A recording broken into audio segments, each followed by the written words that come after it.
G'day YouTubers, and thank you for tuning in to today's very slightly different video. There are no trains running in this video because obviously everything's all completely and utterly silent. Apologies for the extremely painful pimple at the moment. I'm not going to pick it though because it'll be way too painful, or else I'll be sent to hospital and then I'll die. And basically it's like a little piece of folliculitis that I'm not going to mess up with. But anyways, let me just go ahead and grab the webcam, and actually this webcam has actually seen better days now. It actually has kept on, the one big problem with this camera is that although this camera has been really good in filming, and it's been filming for like 2 years of course, I actually got that after lockdown in 2020, yes, this camera sadly has started to play up and I don't know why. But anyways, in this video we are going to be taking a look at 3 bird books. But do you remember I did a video which talked about this book here, which was all about the birds of Southern Africa? I believe it's a perfect book. It contains like 448 or 447 pages, which is actually quite a damn lot of pages.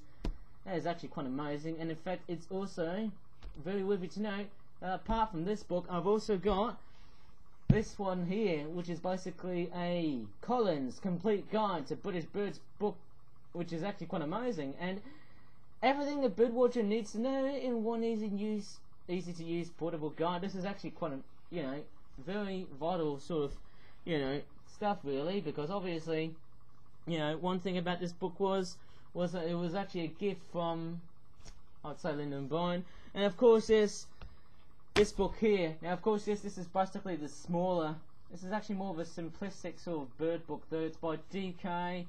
I don't know what, is that Donkey Kong? Does Donkey Kong ever make books like that? I don't know. It's pretty much, almost like a book that has been sponsored by the RSPB, who suddenly have changed their logo, for 2022. I don't know why. And there you go, the simplest ID guide ever, which is actually quite impressive. Of course, yes, it's a very versatile looking book. In fact, every bird book you actually read about is just so versatile. In fact, this was also a gift just before when I left school, which was actually quite amazing. I just can't believe in how awesome these bird books are. And actually, if I pick up the Birds of Southern Africa book, this one here seems to be longer and a lot more wider than this book here, although they're looking like, they're literally about the same height. So even if these books are literally about, very, very different, the only similarity between these 2 books is much of the length behind these 2 books here, in terms of, length as in height, or height as in length though, like so, vertical length actually, they're actually about the same. But yes, of course they're actually not really the same width, because if I can actually put this straight on the top, and if I can actually bring in another bird book, which is this one here, it's like if I stack these 2 books together, then this book is basically the same, how do you say it, width, when you put these 2 books together, which is actually quite impressive. Of course there's the DK, what's that bird book, obviously has got about, only a few pages, but how many pages would you say, if you may ask? 128. That's not really that many, but of course yes, that's literally about 168 pages, less than this book here, which is just completely and utterly outlandishly obvious. And of course this, what's actually very interesting about this book is that if I actually have a look into this book there's actually quite a lot of synopsis and different, information. And of course yes, whenever I look at a bird book, of course yes, it tells you the people who are behind this, pretty much behind this book though, who actually have taken photos of different types of birds. And of course yes, both of these British books, of course yes, you get these, little, and, sort of creditorial pieces of information here, which is actually very, very nice. And also talks about, the RSPB. Of course yes, Collins don't have that sort of information here, but nevertheless it is actually quite nice to see. And yes, obviously this book only talks about the more common sort of birds that you find in the UK versus the ones which are vagrants. And of course yes, it is actually very worthy to note that, whenever I look at this book, there's like pages and pages and pages of different types of birds. you know, obviously, as I've been an entomologist for like years and years and years, which is just completely and utterly amazing. Yeah, maybe I'm just kind of thinking that, you know, these books will be pretty much well worth, you know, a lot of money though, once, you know, years go by.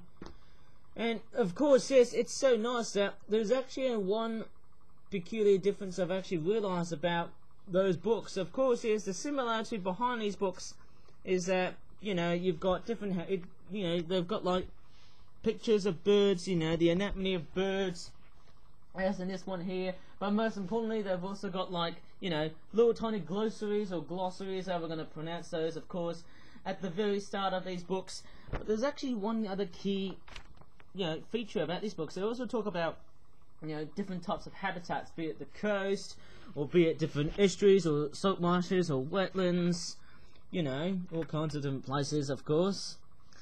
There you go. That's pretty, you know, very, very vital advice if you're a bird watcher, of course. Rivers and streams, or creeks as I call them, because I sound Australian, lakes and ponds, and mires, fens and bogs, and all sorts of woodlands and stuff. Strangely enough, you know, I would have never thought I'd be getting a bird sort of book there, because I wasn't into birds until, like, you know, when I was about 11 years old at my last year at primary school, which I believe was year 6. There you go, these are all the different books that I've decided to, you know, this is actually one of them, to be honest. And now there's also talks about some of the consequential effects on different birds, you know, migratory birds and other stuff like that. But there's also something I've actually realised, one key difference about this book is that it also talks about the months of the various different birds that you find. Of course, yes, these two books, of course, yes, if I show you these two books here, they don't have that sort of monthly sort of, you know, birdwatcher calendar sort of, you know, how do you say it, routine, I guess, though. Well, I don't know if that's, I don't know. I mean, it's literally this bit of information here, which actually talks about, you know, the birdwatcher's calendar, you know, thingamajiggy. That's pretty much something I can call it, though, eh? That's actually talks about what times of the year and what types of birds you'll be able to see during, you know, months of the year and different times, of course, and which places are very favourable to go in these months.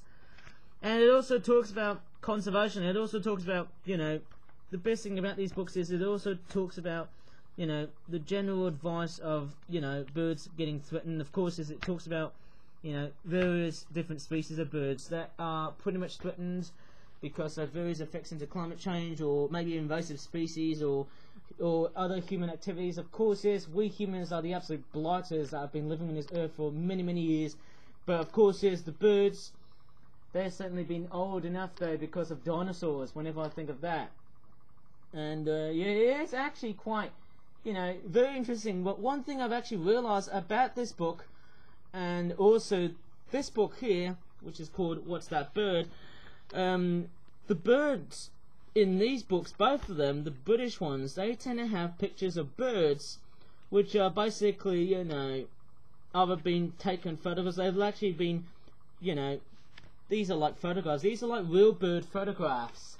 But if I actually look back at the South African book, of course, yes, I do know it looks almost looking like some kind of PNG sort of, you know, Photoshop sort of image. There's actually something I've actually realised about the birds of Southern Africa. There's not that many, you know, of course, yes, I could definitely think there's actually not much in the way of real pictures of birds. And if I actually show it to you precisely, of course, yes, here you go, there's the map of South Africa here, and also other parts of Africa like Botswana, Zimbabwe, Mozambique, and, you know, Namibia, and all the other places like that. There you go, there's no pictures that talks about the different habitats, but it does talk about, you know, forests, savannas, fimbos, grasslands, karus, namib deserts, and, you know, bodies of water, and all that general thingamajiggies as well too. But, of course, yes, you also get, like, you know, there's one other difference I've actually realised is that with this book here, and also that book there, which both contain, like, real pictures of birds, those ones there, they actually contain illustrations of birds, and if I show you, they almost look like they've been actually been drawn by man, well, illustrated to make themselves, you know, quite realistic. Well, they're pretty much, you know, illustrations. They're basically illustrations of the real things, you know. It's pretty much like, you know, it's pretty much like the old-fashioned way of art, you know. It actually reminds me of various different artists, you know, these sort of old sort of artists though, you know. I could basically think of various different artists, you know. I could literally think of, you know, various different people who have actually done like very good illustrations of real birds, and mind you, that's actually quite interesting. So of course, yes, these two books contain pictures of real birds, although this one looks like it's been photoshopped to look PNG, I guess, with all of the real birds, of course. This one here basically has pictures of birds, but not in a photographic sort of manner, but more in the way of actually drawing and copying them in a very realistic manner, as in, like, you know, as sort of a, you know, precisely realistic sort of illustration, okay, in fact, or illustrations, as you can see. And also one other feature about, you know, this book here, it's so different as it is in South Africa. Of course, yes, both of these books contain maps, but if I show you this book here, what's that bird, there's no map.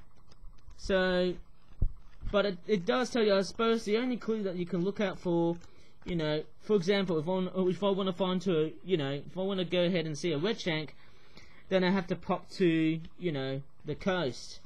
And let me just show it to you though. Obviously, if I show you the environment that they actually thrive in, there you go. That's what this bird is. I can go to a local estuary and find that bird here. See that? Of course, yes. And, you know, if I actually flick through different pages, they are found in, you know, in different habitat areas. Like if I show you the picture of a redshank, it lives in various estuaries. Of course, yes, it does tell me that this bird is found in large numbers on estuaries and wet areas inland. So hopefully that's some very, genuinely very vital and very great advice if you want to come and do some bird watching, especially, you know, of course, yes, I've been doing bird watching, and of course, yes, I've been a very, you know, how would you say it, pretty much, you know, highly addictive person who has actually been quite into bird watching. It's more of a hobby rather than something as a genuine sort of general sort of business idea, of course, you know, as a general inspiration as a business inspiration to do my flip-up toys. And of course, yes, apart from the bird books, I do have a pair of binoculars, which in a sense is this black thing here, as I'm doing a bit of a funky point around those big binoculars. Yep, those are the things that I've actually, you know, that's literally hanging right on the top left corner here.